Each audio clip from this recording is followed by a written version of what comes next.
وما لعينيك إن كنت فهمنا وما لقلب إن كنت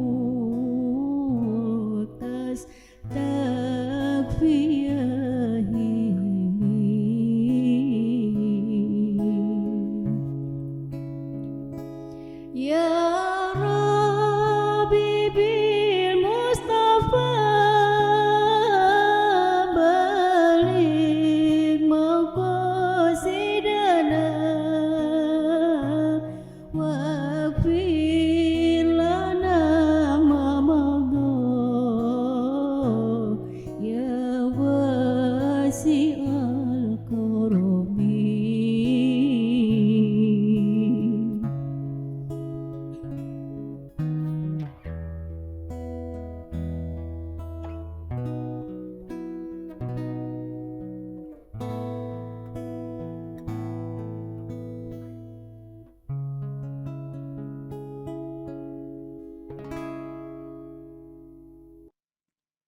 Bismillahirrahmanirrahim.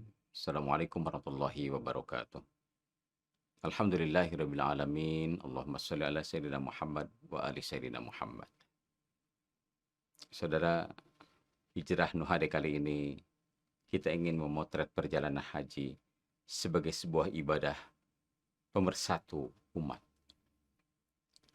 Sekali setiap tahun, jauh di suatu tempat di padang pasir Arab sana, sekelompok umat Islam berdesak-desakan melempar jumroh di Mina. Ratusan ribu manusia dengan pakaian yang sudah lusuh, dengan rambut yang penuh debu, dengan keringat yang membasahi tubuh, berkumpul di sebuah tempat yang kecil. Iring-iringan manusia ini bergerak sejak Jumratul Ula, Jumratul Wusta, sampai Jumratul Aqabah. Nampak jutaan tangan terangkat dan batu-batu kecil berhamburan dengan suara takbir, diiringi suara takbir. Dalam lautan manusia yang begitu dahsyat, Mina bergemuruh dengan suara takbir. Allahu Akbar, Allahu Akbar, Allahu Akbar. Tangan-tangan pelempar tampak begitu kecil, tetapi dalam sebuah gerak yang serentak, tangan-tangan kecil ini membentuk konfigurasi kekuatan raksasa yang menakjubkan. Suatu kesatuan umat yang berpadu dalam akidah dan ibadah. Tidak jauh dari Mina terletak Arafah, satu padang pasir yang membentang lengang, sepi dan tanpa warna, selain bukit-bukit batu yang muncul di sana sini. Pada tanggal 9 Zulhijjah, ketika mereka berkumpul di sana, Arafah mulai dipenuhi kemah yang beraneka ragam. Hampir 1 juta bahkan lebih manusia datang ke sana. Pagi-pagi mereka berkeliaran, sebagian mendaki Jabal Rahmah mengenang perilaku Rasulullah Shallallahu Alaihi Wasallam. Sebagian lagi sekedar berjalan-jalan menyaksikan pesona konferensi umat manusia seluruh dunia ini. Saudara, tapi ketika matahari mulai tergelincir, azan zuhur dikumandangkan, semua manusia menghentikan semua kegiatannya selain tahmid, tahlil, dan takbir. Mulut-mulut yang semula berbicara dengan berbagai bahasa, sekarang bergema dengan ucapan yang sama. Pada saat itulah, menurut Rasulullah Shallallahu Alaihi Wasallam, Allah turun ke langit dunia ini, membanggakan jamaah haji di hadapan para malaikatnya. Hamba-hambaku dengan rambut kusut masai dan penuh debu dari sudut-sudut negeri yang jauh, tiba di sini mengharapkan surgaku. Sekiranya dosa kalian sebanyak bilangan pasir, sekiranya dosa kalian sebanyak sejumlah butiran hujan dan gelembung di lautan, aku pasti akan mengampuninya. Berangkatlah wahai hambaku dengan ampunan atasmu.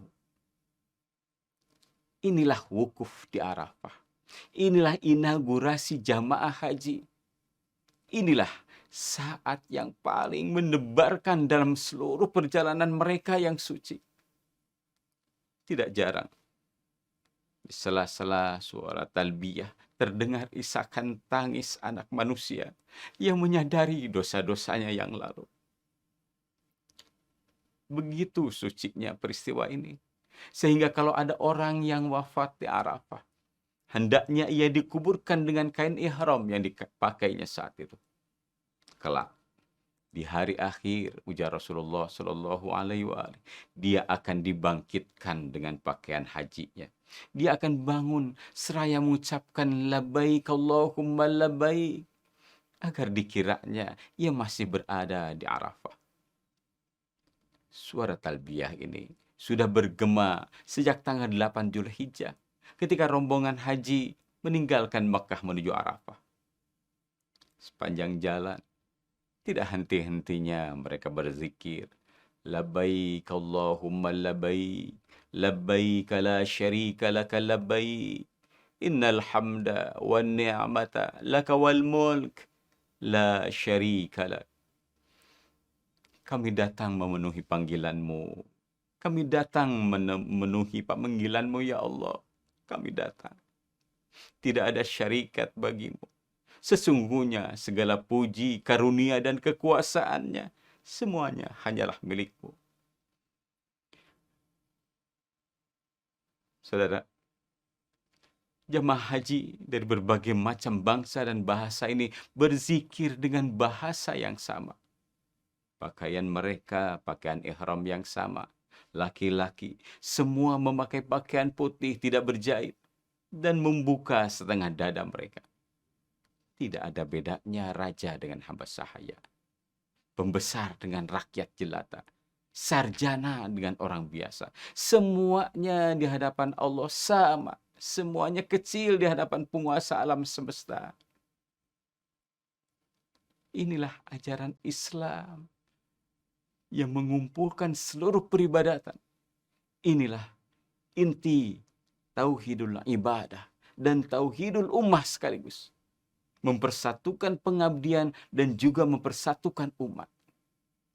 Bisa kita bayangkan, setiap hari jutaan manusia beribadah dengan cara yang sama, membaca bacaan yang sama, bahkan menggemakkan. Ketika saudara-saudara kita wukuf di Arafah, kita pun di sini wukuf dengan melaksanakan ibadah puasa. Ketika mereka menggemakan takbir di bukit-bukit Mina, di sini kita pun gemakan takbir yang sama. Dari kesatuan ibadah ini melahirkan kesatuan umat. Islam bukan saja mengajarkan bahwa semua manusia sama di hadapan Allah Subhanahu wa taala, tetapi Islam juga mengutuk sifat mental yang melebihkan satu kelompok dari kelompok yang lainnya. Merasa mempunyai derajat yang lebih tinggi daripada orang lain karena keturunan, kekuasaan, pengetahuan. Itu semuanya dikutuk oleh Islam sebagai sifat takabur. Rasulullah Shallallahu Alaihi Wasallam pernah bersabda, akan dihimpun orang-orang yang sewenang-wenang dan takabur di hari kiamat sebagai butiran-butiran debu. Mereka akan diinjak-injak oleh manusia karena sangat hinanya di hadapan Allah Subhanahu wa taala. Saudara, setelah Rasulullah Shallallahu alaihi wasallam wafat, asas persamaan dan keadilan ini dilanjutkan oleh sahabat-sahabatnya. Satu hari datang seorang rakyat kecil dari Mesir menuju Madinah. Ditempuhnya jarak yang jauh itu hanya untuk mengadukan haknya kepada Umar bin Khattab. Ia berkata kepada Umar, "Ya Amirul Mukminin, suatu hari aku bertanding menunggang kuda dengan anak Amr bin As, gubernur Mesir. Ia memukulku dengan cambuknya sambil menyombongkan diri." Umar bin Khattab segera mengirim surat kepada gubernur Amr bin As. Dimintanya Amr datang dengan anaknya pada musim haji. Setelah menyelesaikan ibadah haji, Umar melemparkan cambuk pada rakyat kecil itu sambil berkata, "Pukullah anak orang mulia ini. Sekaligus pukul juga orang tuanya. Sekarang anak orang besar ini harus meraung-raung dalam cambuk keadilan Islam. Namun pengadu itu hanya berkata, aku sudah cukup memukul orang yang memukulku. Ketika itu Umar bin Khattab berkata kepada Amr bin As, dengan satu perkataan yang baru digunakan Eropa pada revolusi Perancis dan Amerika dalam Declaration of Independence-nya. Umar berkata, wahai Amr bin As, mengapa kamu perbudak manusia padahal mereka dilahirkan ibunya dalam keadaan merdeka? Memperbudak manusia berarti melanggar tauhidul ummah yang menjadi batu penyangga ajaran Islam. Memperbudak manusia berarti mendehumanisasikannya, merendahkan martabatnya, merampas hak-hak asasinya, dan memperlakukannya seperti robot yang tanpa pikiran dan tanpa perasaan. Memperbudak manusia juga berarti memasung kebebasan untuk menyatakan pendiriannya, menjalankan keyakinan, bahkan untuk mengejar cita-cita hidupnya. Saudara, dalam sejarah paling tidak ada 3 hal yang sering merusak tauhidul ummah, yang sering menyebabkan sekelompok masyarakat memperbudak kelompok masyarakat lainnya. Ketiga hal ini adalah, pertama, keturunan. Yang kedua, kekuasaan. Dan ketiga, kekayaan. Kebanggaan karena keturunan bukan saja telah menimbulkan feodalisme, tetapi juga imperialisme. Di Amerika Serikat misalnya, seperti kata Martin Luther King, orang negro masih dengan sedih dipasung dalam belenggu segregasi, dari diskriminasi. Sedangkan di Indonesia, keturunan masih sering dipergunakan untuk melegitimasi hak-hak asasi dan menyingkirkan orang-orang yang tidak dikehendaki.